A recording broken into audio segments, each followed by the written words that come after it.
Welcome back, students. This is your business studies of class 11, and we are discussing right on chapter number 3, that is public, private and global enterprises. In the last video हमने देखा था कि what is the meaning of government company and its feature. In today's video we are going to do merits and demerits of government company. So first is administrative autonomy. ठीक है, तो मतलब इसका मतलब ये होता है कि गवर्नमेंट कंपनी की जो एडमिनिस्ट्रेटिव होती है, ठीक है, उसमें किसका हाथ होता है. ठीक है, तो यहाँ लिखा है the government company is free from government and political interference. दो उसकी नाम गवर्नमेंट कंपनी है बट वो गवर्नमेंट इंटरफेरेंस या फिर पॉलिटिकल इंटरफेरेंस से फ्री रहती है. क्यों? क्योंकि it is an individual body. Okay, separate legal entity उसकी होती है. This is the reason why they are free from government and political interference. They can function freely smoothly under supervision of government. ठीक है, भले उसको watch करती रहेगी, supervise government करती रहेगी by the time to time. Okay, but they are freely and smoothly can go under. ठीक है, this without government interference. Suitable changes can be introduced whenever needed within the provisions of Companies Act. जितनी भी changes हो सकती है companies act के अंदर, वो सारे चेंजेस के लिए वो लोग हमेशा मतलब they can go that changes, they can do the changes. अगर प्रोविजन ऑफ कंपनीज एक्ट 1956 या फिर 2013 अभी लेटेस्ट है, अगर उसमें है then they can do that. Next is greater flexibility. Flexibility means flexibility मतलब कितना ज़्यादा वो फ्रीडम एक्सपीरियंस करते हैं. ठीक है, तो ये हम लोग देखते हैं कि गवर्नमेंट कंपनी में वो गवर्नमेंट कंपनी जो होती हैं that is managed, finance and audited, जो जितनी भी चीज़ें होती हैं इसकी just like private sector companies की तरह ही होती हैं. ओके, वो किसकी तरह होती है? प्राइवेट सेक्टर कंपनी की तरह ही होती है.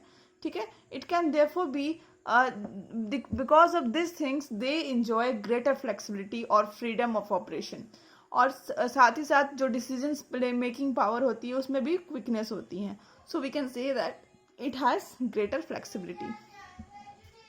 Third is efficient staff. हमने लास्ट वाले फीचर्स में भी पढ़ा था कि जितना भी रिक्रूटमेंट होता है या फिर रेम्यूनरेशन जो डिसाइड होते हैं ऐसे एम्प्लॉयज़ के, वो सब इंडिपेंडेंट होते हैं. वो गवर्नमेंट डिसाइड नहीं करती है but the company itself decide करती हैं.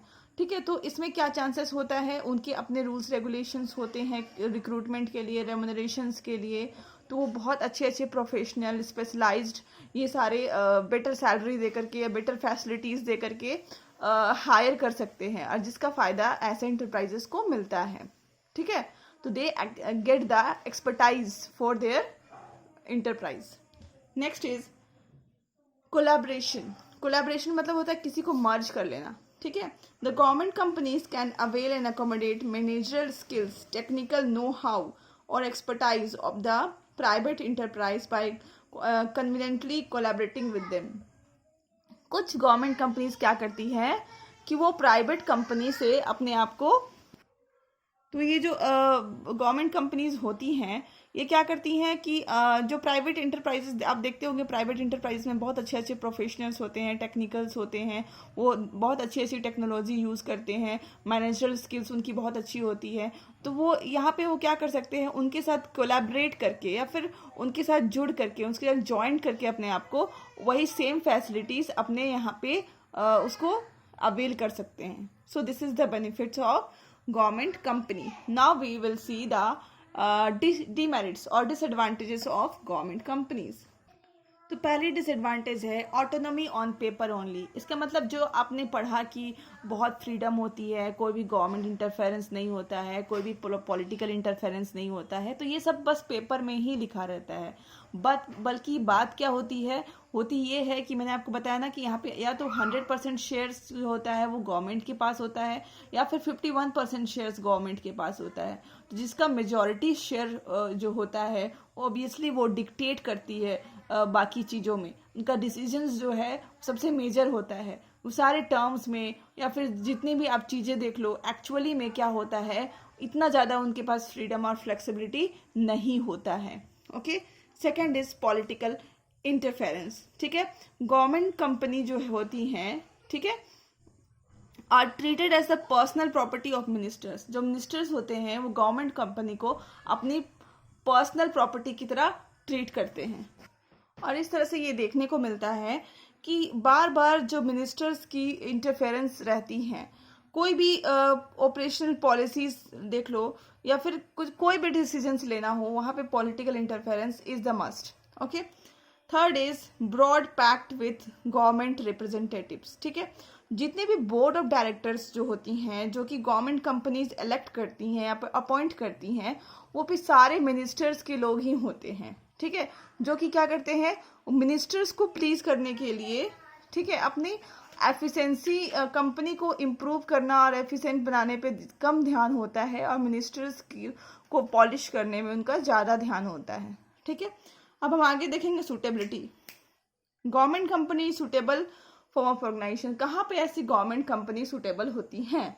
Okay, first, where government want to control a company in private sector without nationalism, ठीक है, बिना नेशनलाइज किए, जहाँ पे गवर्नमेंट चाहती है कि प्राइवेट कंपनी को कंट्रोल करे, ठीक है। फिर से मैं बोल रही हूँ, नेशनलाइजेशन के बाद ही कोई भी कंपनी, लाइक SBI बैंक जो है, आप देखो पूरे का पूरा नेशनलाइज्ड बैंक है।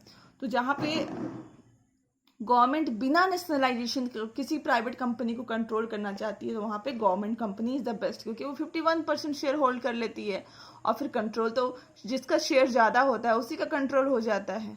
Okay, where government want to go for collaboration with private company.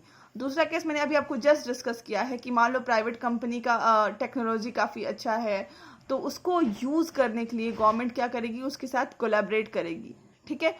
तो वैसे केसेस में भी government company is the must. Where the project requires government planning and funds. जहाँ पे ऐसे प्रोजेक्ट्स है जहाँ पे जिसको रिक्वायर होता है कि वो गवर्नमेंट से फंड एक्सेप्ट करे या फिर ले, और गवर्नमेंट उसके लिए प्लान करे, तो ऐसे जगह भी government company is recommended. Okay, so I will show you the deleted portion of this chapter, जो कि एग्जाम के लिए डिलीटेड है, आपको नहीं पढ़ने हैं। ये देखिए, मल्टीनेशनल कंपनी और ग्लोबल इंटरप्राइजेस, इसकी फीचर्स, और फिर जॉइंट वेंचर्स, इसकी features, and PPP, that is public private partnership. This whole topic is deleted in this session. Okay, so अब इस कंपनी में रह गई चेंजिंग, ठीक है, changing role of private sector, ठीक है। ये है हमें पढ़ना है, जो कि हम नेक्स्ट क्लास में पढ़ेंगे, and this is the very important topic, difference between private sector and public sector, जो कि मैंने आपको दोनों का कंसेप्ट दे दिया है, ये आपको खुद से पढ़ना है। Okay, so I am ending this video here only. Hope you like the video and keep studying. Thank you.